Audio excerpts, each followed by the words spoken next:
ఇక్కడ తీసేపోయి వేరేది ఇక్కడ అమ్మితే కూడా నేరం. I'm very clear on that.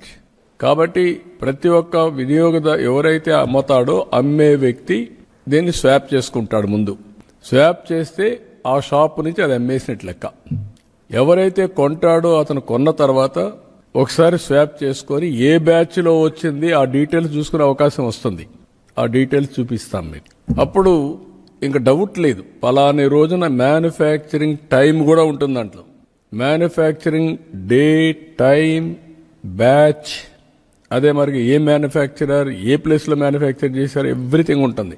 ఇంకా ట్రేసబిలిటీ అండ్ సర్టిఫికేషన్ రెండు ఉంటాయి. సర్టిఫికేషన్ అంటే క్వాలిటీ సర్టిఫికేషన్, ట్రేసబిలిటీ అంటే ఎక్కడి నుంచి వచ్చింది. ఇది ఇక్కడ అమ్మకుండా వేరేది ఇక్కడ అమ్మితే నువ్వు ఎందుకు అమ్మావు, నువ్వు అమ్మాల్సింది ఆ షాప్లో, అది కూడా జియో ట్యాగింగ్ ఉంటుంది. ఎక్కడ అమ్మావో అక్కడి నుంచి. ఇప్పుడు పెన్షన్లు ఇస్తున్నాం, మార్నింగ్ నాకు తెలిసిపోతుంది ఎక్కడిచ్చాడు. ఇంటి దగ్గర ఇచ్చాడా, వర్క్ ప్లేస్ అంటే నరేగా పనులు చేసి అక్కడ ఇచ్చాడా, హాస్పిటల్లో ఉంటే హాస్పిటల్లో ఇచ్చాడా, లేకపోతే వృద్ధాప్య హాస్టల్లో ఉంటే అక్కడ ఇచ్చాడా, దివ్యాంగులు ఉంటే ఎక్కడ హాస్టల్లో ఉంటే అక్కడ ఇచ్చారా, అన్ని డీటెయిల్స్ వస్తాయి. Same thing, they are eligible only to sell from shop. No belt shop is allowed. Belt shop లో గాని అమ్మితే బెల్ట్ తీస్తాం. I'm very clear. అందుకే ఈ యాప్ ఉపయోగపడుతుంది.